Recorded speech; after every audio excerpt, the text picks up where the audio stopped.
Hi, friends. It's Julie Merrill here, and I want to talk to you about getting real in your marriage. I feel like one of the biggest complaints that I get from my clients is that they are frustrated with their communication style. That they feel like when they're communicating, it's always about the same issue. It doesn't ever get resolved. They feel triggered, their partner feels triggered, and it becomes this uncomfortable triggering, hurtful, often mess of communication. I love to teach how we can get real in our communication. I love what real stands for. Recognize the emotion, explore their story, attend to the needs, and lift the conversation. It is a beautiful system that, when practiced and it's put into play, it takes your communication and brings it to a whole other level where you are emotionally connecting, where you feel understood, where you get out of this reactive low brain where we're triggered and we have to defend ourselves in some way or we have to run. I often feel that when we're triggered, we do one of three things. We get aggressive, and that's just coming back and attacking or putting up walls or whatever, but we're just the pursuer and we're becoming aggressive. Or we shut down and we just don't feel. Sometimes we don't even walk away, but we're just numb. We're just listening, but nothing's hitting our heart, nothing's hitting our mind. We're shut down.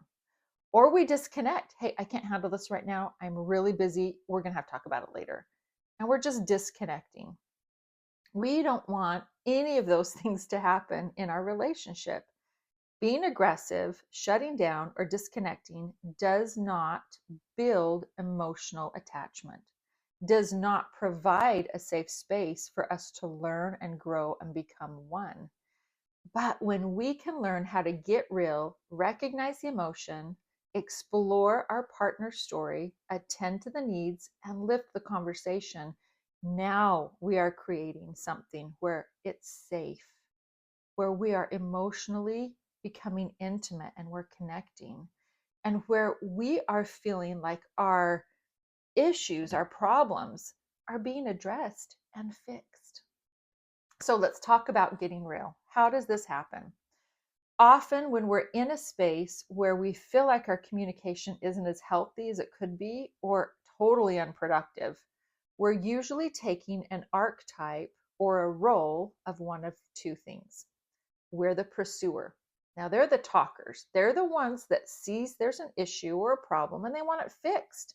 They want to experience and see progression. They want to stop doing what feels unhappy and uncomfortable and start doing something else. So they're the talkers. They're the pursuers. Often, we might find ourselves as the withdrawers. There's the ones that don't want the conflict. They don't want to get into an uncomfortable situation. They don't want to look at something that might cause them pain, and they withdraw. Now, you're not always a pursuer and you're not always a withdrawer, but usually you will fall into one of the two types. Most of the time, women, we are the talkers. We are the pursuers. We are the ones that see there's an issue and we want progress. Most of the time, men are the withdrawers. They don't want the conflict. They don't want to be put into a corner and they just want peace. They want to keep the status quo. They don't see anything wrong. Now, we're not blaming either of this as a bad thing. Women aren't bad, men aren't bad. If you look at it, one wants progress and one wants peace. What's wrong with that? We both should want progress and peace in our relationship. But it's the way we go about getting it that needs to be tweaked. So let's learn how to get real instead of pursuing and withdrawing and never really getting to the main issue or fixing anything. Now, let me tell you what really happens when we stay and pursue and withdraw too long. The pursuer goes so hard and so fast, and the withdrawer runs so quickly and so far that eventually the withdrawer says, I've had enough. or there's no other place to go, I feel cornered. And they'll turn around and they'll start to be the pursuer. And now you've got one pursuer and another pursuer going at it. And I know you've experienced this. What happens? It's an explosion. Those are the really uncomfortable, hurtful, damaging conversations that we have, that we say and do things that really hurt our partner. And then what happens after the explosion? We both turn into withdrawers and nothing gets done. We have no progression and we have no peace. So let's stop that cycle and let's implement getting real.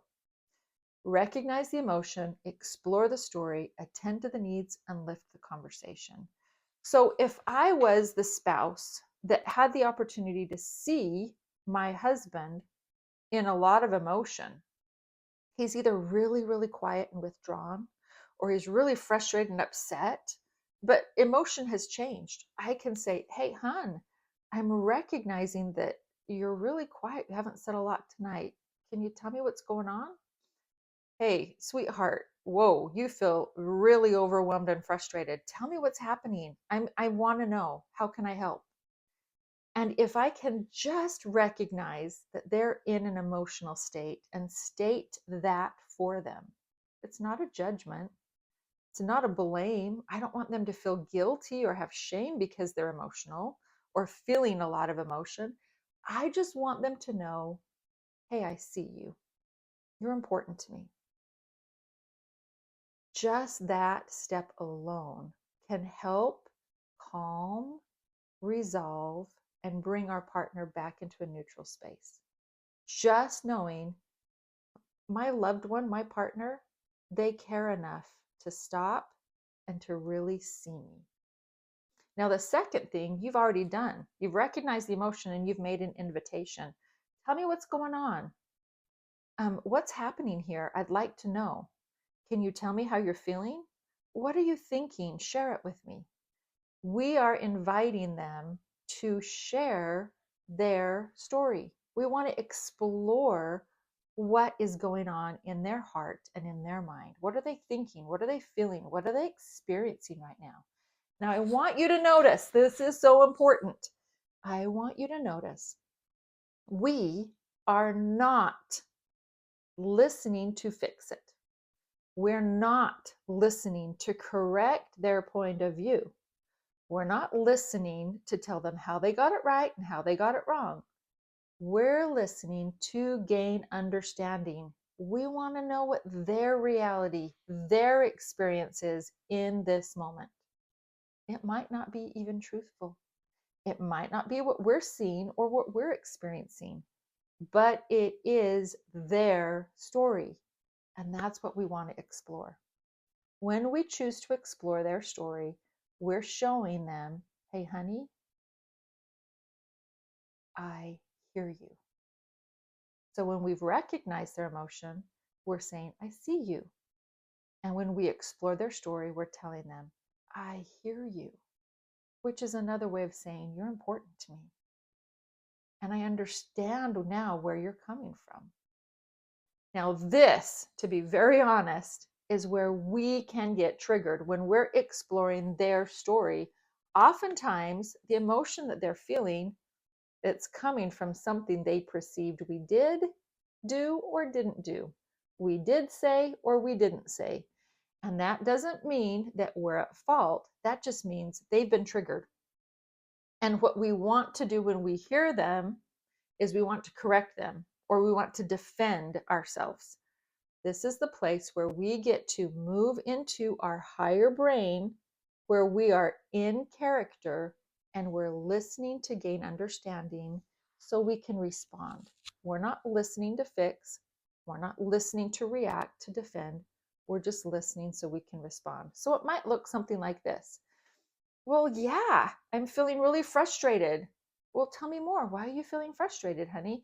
Because I feel like for the last 2 days, I've mentioned how dirty it is out there by the garbage, and you keep saying you're going to pick it up and clean it up. And now we're at the end of Saturday and it still isn't done. I feel really frustrated.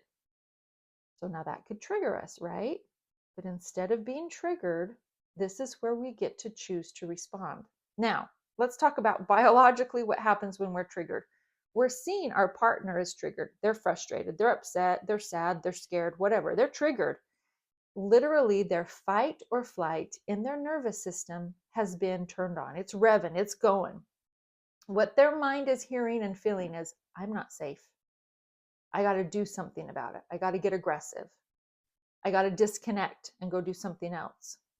I got to shut down. I got to push these feelings away. They're doing something so that they can regulate those feelings of pain, of hurt. And oftentimes when we get triggered, we get a little aggressive. So now that you're exploring their story, you're allowing them to kind of open the floodgates and tell you what they're feeling and thinking and their perspective. That can trigger us. So this is how we deal with the trigger. As we're listening to them, yeah, I've asked you all weekend and now it's the end of Saturday and nothing's been done and I feel like you don't care. Okay, we're listening to their story. Take a deep breath. And you put yourself in a space that's neutral. You're not a victim here. You're not the punching bag. And you're not someone that has to defend themselves. You are a student and you're learning. So you take a deep breath. Okay, in this moment, I recognize I'm a student and I'm learning. Now, let's look at this. What are you learning? You're learning to stay in your high brain, where you're logical, where you can choose to respond and not react. You're learning how to be empathetic and kind and open and curious towards your partner. You're learning what are some of the things that are showing up, the triggers that are showing up when I'm hearing my partner say these things. Maybe you're hearing immediately, they don't care about me. I've worked so hard Friday and all day Saturday, and all they can see is one thing I didn't get done. They don't care about me. You're learning your triggers and your beliefs and your stories so that now you can take responsibility for them and allow those to be healed. There's so much in this one experience that you can learn. So put yourself in the student and put yourself in I'm learning. And then you go, I am so grateful I'm learning. I don't want to go back to that pursuer withdrawer. That was horrible. I never felt peace. I always was in pain. I was always walking on eggshells. I never knew where I stood. And I never felt like my spouse appreciated or loved or cared what I did. And they didn't seem happy. I don't like that space. But now I'm learning how I can be curious instead of triggered. I'm learning how I can be empathetic to their experience and not have to judge it. I'm learning how I can attend to their starved stuff, which is the next step. We'll talk about that in a minute. But taking that little breath and taking yourself to a space of neutrality, I'm a student and I'm learning, and I'm grateful I'm learning, will keep you in the high brain, which will keep you in a space of being curious and exploring their story without needing to defend or react or shut down or disconnect. And now you're in it and you're connecting, and your partner will be feeling that. And this is where real growth and real peace will take place. So once you've explored their story, what will it look like? You need to choose to reflect back to them what you hear them saying. So let's get back to that space. Yeah, I'm really frustrated. I thought that I had talked to you all day Friday and all this morning Saturday about taking care of that big mess out there by the garbages. But now the sun's about to go down and nothing's been done. I'm really frustrated. So as you're exploring their story, you're going to reflect back what you heard. So what I'm hearing you say is you feel really frustrated because you see that something that was important to you, I haven't gotten to yet. Did I hear you right? Yes, that's exactly right. Now, as you're listening and reflecting back so that they feel heard, I hear you. First, I see you. Now I hear you. You can see, well, what need is not being met that's caused them to feel frustrated? There are 7 basic needs. These 7 basic needs spell out the word starved. In any healthy relationship, these needs need to be met. Someone needs to feel like it is safe, like they can trust you, like they feel appreciated, they feel respected, they feel validated, they feel encouraged, and they see that you're dedicated to them. 7 needs. STARVED, starved. Safe, trust, appreciated, respected, validated, encouraged, and dedicated. As you're listening to your partner say that they're so frustrated that what they really wanted you to do, you never got to, maybe they're feeling a lack of trust. Hey, I don't trust you're going to say what you say you're going to do. Maybe they feel a lack of appreciation. You don't appreciate my needs. Maybe they feel a lack of dedication. I don't feel like you're dedicated to the things that are really important to me, or to me for that matter.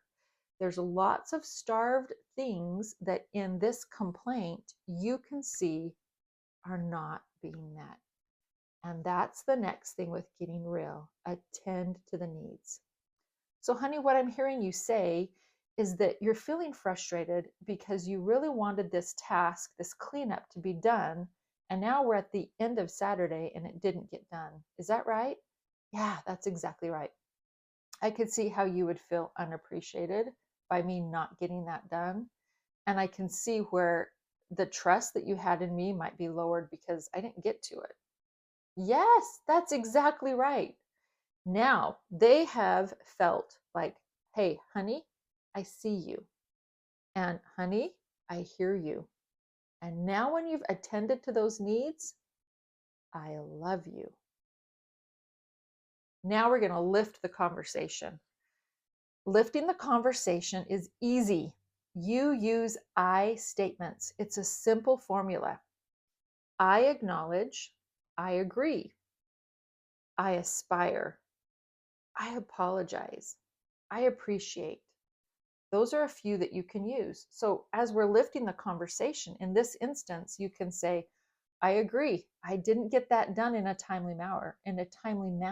I acknowledge that that's really letting you down and that you feel a lack of trust in me and in what I say I'm going to do.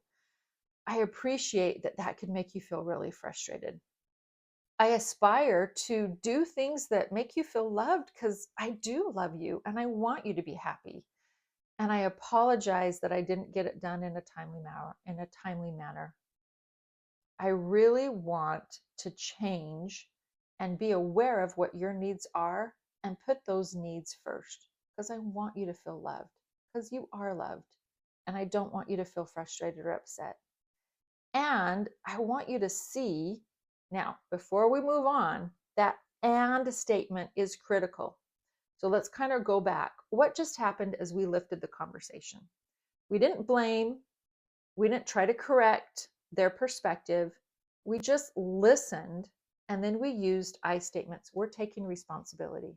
But even more than that, we are bridging their perspective with our perspective. Now remember, the pursuer wanted to have progress. They wanted something to be fixed. The withdrawer just wanted peace. This bridge of the lifting of the conversation touches both. It is letting you take responsibility for where you showed up in a way that did not attend to their needs. And it's allowing them to feel loved and taken care of, which brings peace. The lifting the conversation is a beautiful place where the magic takes place. Once we can listen to their, really explore their story and then attend to their needs, that lifting the conversation really ties it up in a beautiful package. I am taking responsibility for what part I played in not attending to a need that needed to be met. Now, is it the garbage that was the need? Oh, the garbage was just the vehicle that we didn't jump into that would have met the need. The need was to build trust. The need was to feel appreciated. The need was to feel that you're dedicated to them and their feelings and this relationship. And by cleaning up where the garbage was, you would have met all of those needs. So it's not the garbage that's the issue, it's the need that wasn't met that's the issue. And when you can get to lifting the conversation, hey, I want the same things you want. I want you to feel that you can trust me. I want you to feel appreciated. I want you to see and sense my dedication. And those are where we share that with our I statements. And then that beautiful one word that bridges from what I want and what you want are the same to, and I have one more perspective that maybe you haven't seen, or you haven't acknowledged, or you haven't been curious about. And that's when we use the and statement. In any conversation, there's like 80 to 90% that is the same. Yeah, I want you to feel appreciated. I want you to see my dedication. I want you to trust me. I'm totally in agreement with you. And there's this 10 or 20% that maybe you're not seeing. And what we tend to do after we lift the conversation and see what this feels like, I acknowledge that I didn't get that cleaned up over by the garbage. I agree that that would even make me frustrated. And I agree that you're in a space of frustration. I aspire to do better. I apologize it didn't get done. But did you see all the things I did all the day Friday and all the day Saturday? Whoa, what did that feel like? When we use the bridging word, the connecting word of but, it literally turns on the fight or flight in our partner. It puts up a wall and it lets them know, oh, it's time to defend myself. Now listen to what this feels like. I acknowledge I didn't get that cleaned up around the garbage. I agree that that would make you feel frustrated. I aspire to be better at listening to what you need and getting it done in a timely manner. And I apologize I didn't do that. And I feel like my time was really well spent serving the family on Friday and this morning during our Saturday's chores. I would love for you to acknowledge and see that I really am trying to spend time to serve you and the family. And I'm sorry I didn't get to it in a timely manner. Whoa, that one word, and, is a bridge builder. That one word, but, is a barrier builder. So when we can show where we are agreeing 80 to 90% of their experience, and we can bring it over to a space where they can now be open to see where our perspective differs from them, our experience and our reality differs from them, and you would love for them to open their view to see it, that brings a beautiful bridge to allow them to do so. But remember, we've already did the get real. We recognize their emotion. Hey, honey, I see you. We've explored their story. Yeah, babe, I hear you. We've attended to the needs as we've reflected back what they've said, and we've connected it to one of those 7 needs: starved. I love you. And then when we lift the conversation, you're safe. You belong. You're capable. It is a beautiful space to get them to now a place of neutrality so that now they're in a calm space where they can now explore your story, where they can recognize what your emotions are, where they can attend to the needs that you have that you would love to be met, and where now they can lift the conversation. Oh, get real. I'm telling you, it's a game changer.